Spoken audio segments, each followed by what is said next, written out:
Hey y'all, I'm Hannah, and before you ask, no, this is not my natural hair color.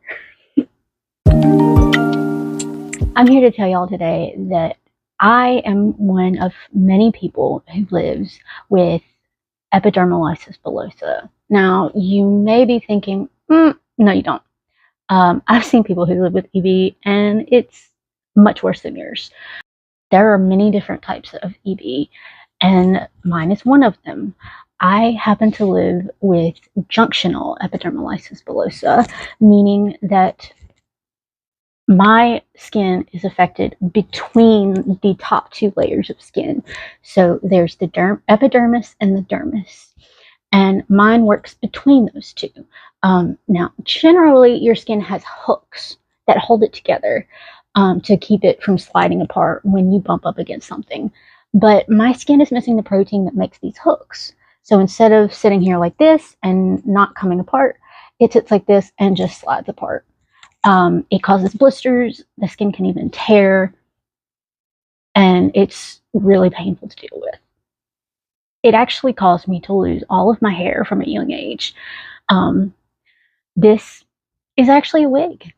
I started wearing wigs in about the 8th or 9th grade because I got tired of people staring at me for being bald. I was born with EB. You pretty much have to be born with it. There is, I believe, one type that develops as an autoimmune disease later in life, but about 99% of the cases, you're born with it.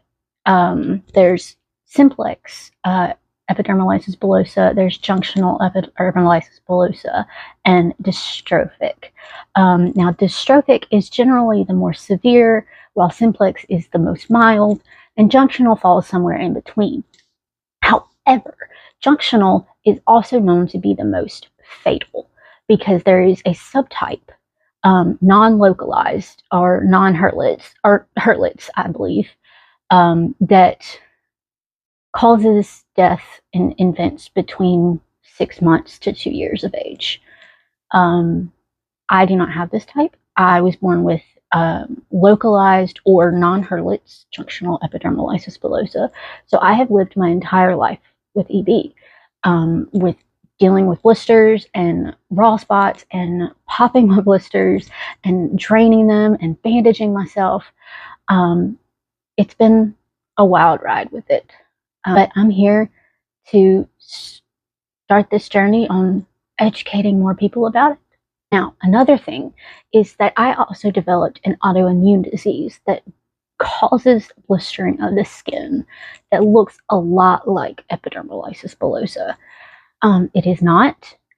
We don't officially know what it is, but it acts a lot like bullous pemphigoid. So when it first started, we initially thought that it was a much more intense version of my skin, that my skin was just flaring up. So it took about 1.5 years for me to get diagnosed. I went to 6 different medical professionals to try and find out what was happening with me. And finally, I got diagnosed, and I've been on treatment ever since. It has not gone away. It's been more than 5 years now. So it seems like it's just going to be something that I have to deal with.